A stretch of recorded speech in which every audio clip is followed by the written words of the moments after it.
Failing Forward, mengubah kegagalan menjadi batu loncatan. By John C. Maxwell. Bab kelima, bagian pertama. Carilah jalan keluar dari tol kegagalan. Begitu muncul pertanyaan dalam benak Anda, bayangkanlah Anda memegang pertanyaan itu lalu serta membuangnya. Di saat itulah pilihan Anda dibuat dan dengan demikian Anda pun belajar mengambil jalan yang benar. Itulah cara Anda belajar mengambil keputusan, bukan menjadi orang yang ragu. Demikianlah Anda membangun karakter. H. Van Andersen.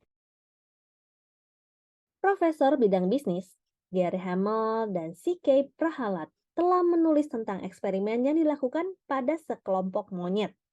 Ini adalah kisah nyata tentang kegagalan. 4 ekor monyet ditempatkan dalam sebuah ruangan dengan sebuah tiang tinggi di tengahnya. Di atas tiang tersebut digantungkan setandan pisang. Salah seekor monyet yang lapar mulai memanjat tiang tersebut untuk makan. Namun begitu ia mengulurkan tangannya untuk mengambil pisang tersebut, ia diguyur air dingin.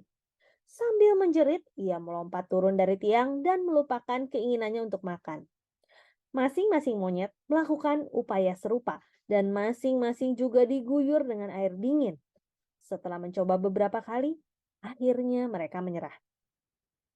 Lalu, para periset memindahkan salah seekor monyet tersebut dari ruangan dan menggantikannya dengan monyet lain.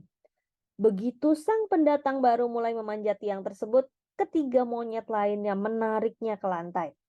Setelah beberapa kali mencoba memanjat dan ditarik ke lantai oleh monyet lainnya, sang monyet yang baru ini pun akhirnya menyerah dan tidak pernah mencoba lagi.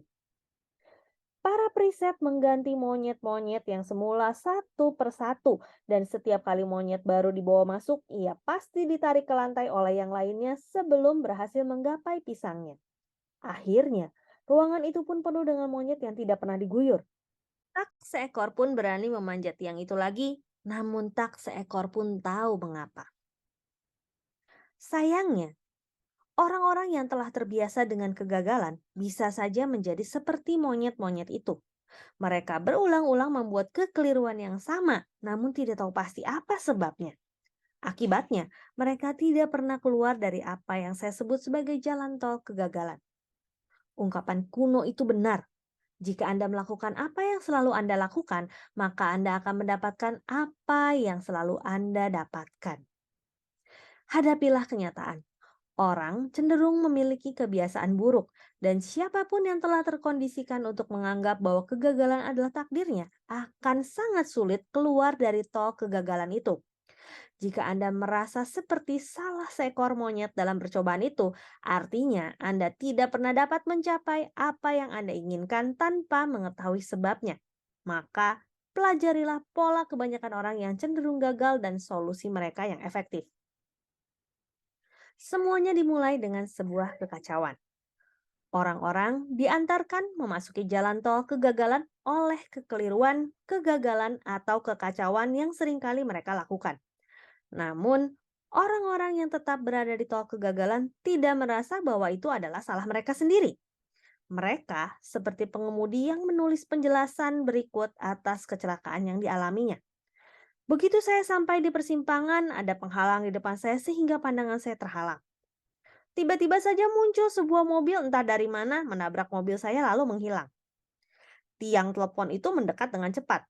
Saya berusaha banting setir untuk menghindarinya ketika ia menghantam bagian depan mobil saya. Penyebab tidak langsung dari kecelakaan ini adalah seorang anak kecil di dalam sebuah mobil kecil dengan mulut besar. Sudah 4 tahun saya mengemudi sambil tidur dan tidak pernah mengalami kecelakaan. Saya sedang dalam perjalanan menuju dokter karena masalah pantat saya ketika sendi saya terkilir sehingga saya mengalami kecelakaan. Agar tidak menabrak bemper mobil di depan saya pun menabrak sang pejalan kaki. Saya sedang dalam perjalanan pulang, masuk ke garasi yang keliru dan menabrak pohon yang bukan milik saya. Saya hanya menyesuaikan kecepatan saya dengan kendaraan di belakang saya. Sang pejalan kaki itu bingung lari kemana, maka saya pun menabraknya. Orang itu menyita jalan dan saya harus banting setir beberapa kali sebelum akhirnya menabraknya. Saya keluar dari bahu jalan, melirik pada ibu mertua saya lalu menabrak trotoar. Banyak orang yang berada di tol kegagalan membuat kekeliruan, namun tidak mau mengakuinya. Mereka menganggap setiap hambatan atau kekeliruan sebagai kesalahan orang lain. Akibatnya, mereka umumnya memberikan respon dengan salah satu cara berikut ini. Yang pertama, marah. Suatu reaksi terhadap kegagalan yang terus membuat orang berada di tol kegagalan adalah amarah. Anda mungkin pernah melihatnya. Orang membuat kekeliruan kecil dan marah-marah secara berlebihan, melampiaskan frustasinya pada diri sendiri atau orang-orang di sekitarnya. Amarah yang tidak dikendalikan menjadikan persoalan kecil lebih besar. Penulis berkebangsaan Inggris di abad ke-19, Charles Buxton, menyimpulkan seperti ini. Sifat cepat marah adalah penyebabnya. Jarang ada yang lebih pahit daripada merasa pahit. Racun seseorang meracuni dirinya lebih parah daripada korbannya. Jika seseorang tidak menguasai emosinya, dialah yang akan dikuasai oleh emosinya. Kedua, menutup-nutupi. Secara alami, sifat manusia selalu berusaha mencoba menutup-nutupi kekeliruannya. Kecenderungan ini sama tuanya dengan Adam dan Hawa di Taman Eden. Dan biasanya kecenderungan ini sama berhasilnya bagi kita di zaman sekarang, seperti bagi mereka ketika itu. Saya pernah mendengar sebuah lelucon tentang seorang pilot angkatan laut yang sedang melakukan manuver. Lelucon ini memperlihatkan bagaimana seringkali orang bereaksi terhadap kekeliruan mereka. Sebelum lepas landas, Laksamana Komandan telah memerintahkan agar radio tidak digunakan oleh semua orang yang sedang latihan. Namun, seorang pilot secara tidak sengaja menghidupkan radionya dan terdengar bergumam. Wah, aku dibodohi nih. Sang Laksamana mengambil mikrofon dari seorang operator radio dan berkata, harap pilot yang barusan berbicara lewat radio menyebutkan identitasnya. Setelah keheningan yang cukup lama, terdengarlah suara lewat radio. Mungkin aku dibodohi, tapi aku tidak sebodoh itu. Keinginan orang untuk menutupi kekeliruannya tidaklah selalu lucu. Sebagai contoh, ambillah kasus Nicholas Leeson. Pada tahun 1995, pemuda berusia 28 itu bekerja untuk Barings, sebuah bank Inggris.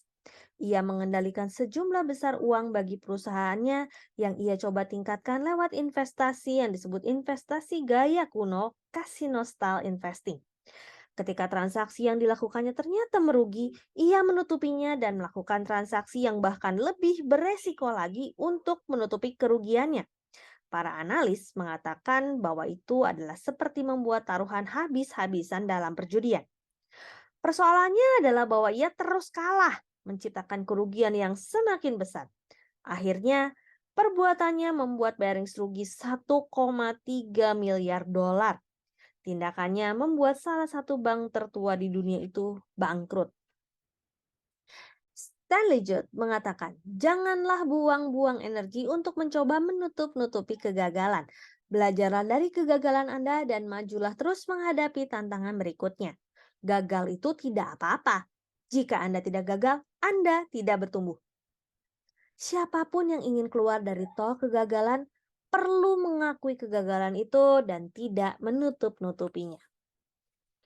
Demikian Failing Forward, bab 5, bagian pertama. Untuk respon-respon berikutnya akan kita bahas di bagian selanjutnya. Saya Roswita Anggraini, sampai jumpa. Terima kasih.